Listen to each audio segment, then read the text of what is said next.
Counting double-digit thousands.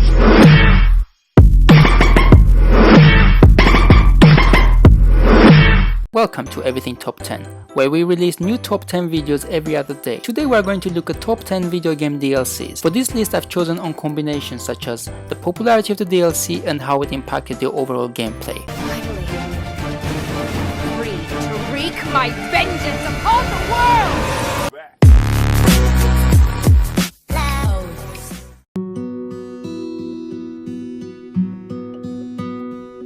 The real beauty of Left Behind is that it isn't derivative of the Last of Us campaign, nor is it an afterthought. It's a thoughtful and meaningful prologue to the events of the original game, fleshing out Ellie's origins through the lens of a friendship with a girl named Riley.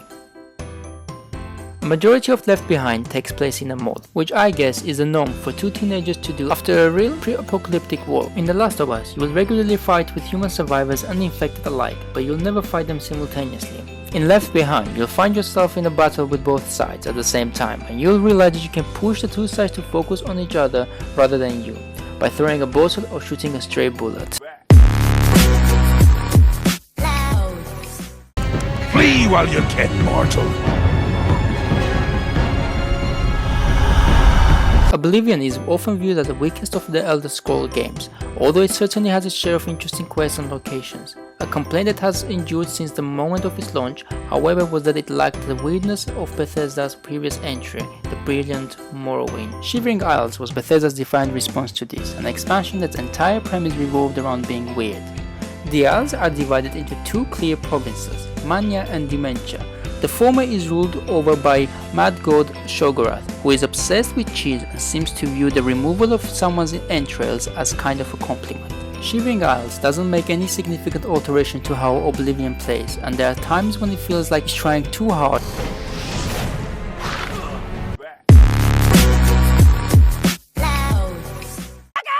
The queen is missing! She went into the forest to bring the light back to the world! Borderlands 2 has been a constant parade of pop culture jokes. However, it's a lot more than just nerd pandering and name dropping. This is some of the lead writer Anthony Burke's best stuff, deftly walking a thin line between adoration and love and criticism of fantasy fandom. But even if the humor had been lost on me, which it hasn't, the diverse set of enemies and locales on offer would have been more than worth the price of admission.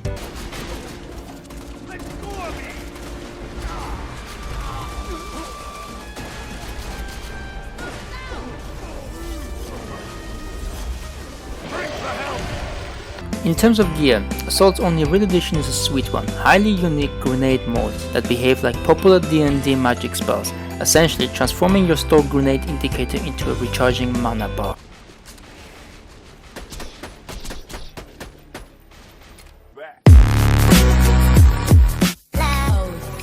Enemy Within is a very different expansion to the others on this list. Rather than delivering multiple hours of extra game in a single chunk, instead it spreads itself throughout the body of Fearax's enemy unknown, altering its DNA in subtle yet fundamental ways. The most significant of this is the introduction of Meld, an alien substance comprised of nanomachines that lets players upgrade their XCOM operatives with superhuman abilities. Enemy Within also introduces power mech units on both sides, an extra enemy faction in the form of alien sympathizers Exalt, and reintroducing the much desired base assault mission which wasn't included in the original release. Enemy Within is all about raising the stakes of enemy unknown, and it succeeds brilliantly.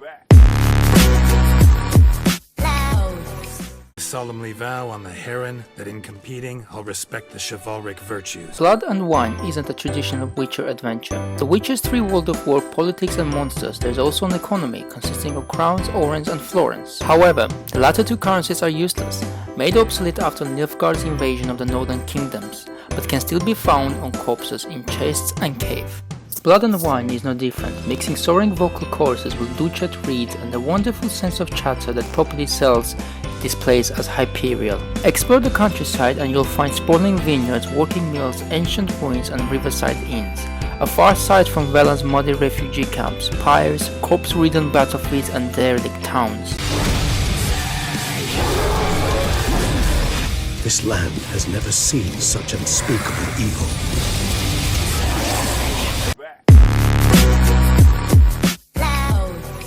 One of the most original ideas for an expansion, despite the fact that it involves zombies, Undead Nightmare takes the beautiful western landscape seen in Red Dead Redemption and switches out its cowboys and bandits for a host of shambling corpses. The best thing about Undead Nightmare is how it enabled Rockstar to dispense with any pretense of grandeur and simply run wild with a wicked sense of humor. The dead have risen, and a virulent plague is turning people into flesh-eating crazy. The original game's wildlife, such as wolves and bears, are replaced with undead equivalents and wander the game's world alongside mythical creatures like chupacabras and sasquatches. John Marston can even track down and tame the 4 horses of apocalypse, using them as steeds to traverse the game world. It's the first time in years that Rockstar has wholeheartedly embraced the inherently madcap nature of open world games, and as a result, Undead Nightmare is one of their most entertaining creations.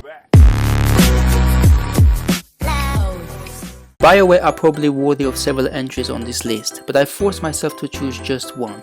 Mass Effect 3's Citadel came close, but Lair of the Shadow Broker is simply more crucial to the story as a whole.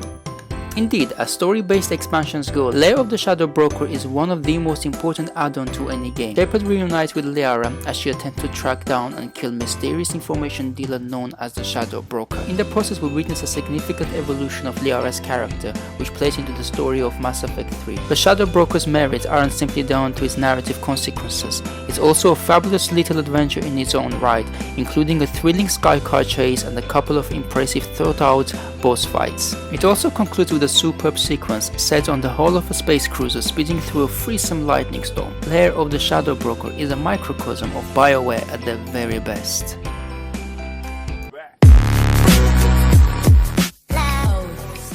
In the Ballad of Gay Tony, you take on the role of Luis Lopez, who works for the title character. Where GTA 4 star Nico Bellic and lost and damned anti-hero Johnny Klebit are men of little means attempting to rise up in the world, Luis has already made his transition from rags to riches. I'm at the bank. Place got robbed. Nothing to do with me, I swear. Some Irish guys. Tony Prince, owner of the biggest straight and gay nightclubs in Liberty City. The real star of Gay Tony though is Yusuf. This guy is lovable and completely nuts. He just wants his Arab chic father to be proud of him. What do you get for the man who has everything? Gentlemen, watch your language. We're in the great melting pot. We're not spics or Guidos or fags. We're proud American. Minerva's Den is a splendid example of expansion design. It takes the grandiose philosophizing of Bioshock and its sequel and condenses them into something much more personal and relatable.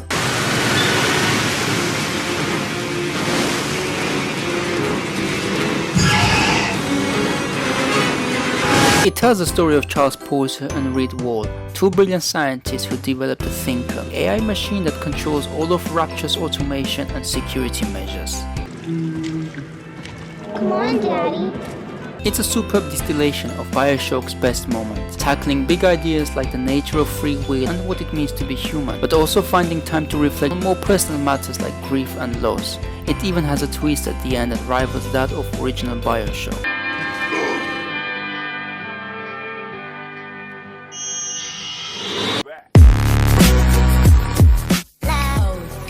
This expansion is harder than anticipated. Where there would be 1 guard patrolling a perimeter in Carver's campaign, here there would be 4. And where there would be 1 solitary walker, here there are mobs of armored butchers wielding hulking buzzsaws that spit out painful sparks. The Knife of Dunwall runs parallel to Dishonored main tale, placing you in the soft leather boots of Daud, the master assassin who plotted Carver's downfall and who killed Empress Coldwing. Daud's story starts in that ornate gazebo where Carver's fate was set in motion. A couple of his new powers are awkward to use at first. The ability to summon assassins by your side initially feels like a less satisfying alternative to the devouring swarm, while the heart is replaced by a new vision mode that's nowhere near as smart, but they eventually settle into their own vicious groove.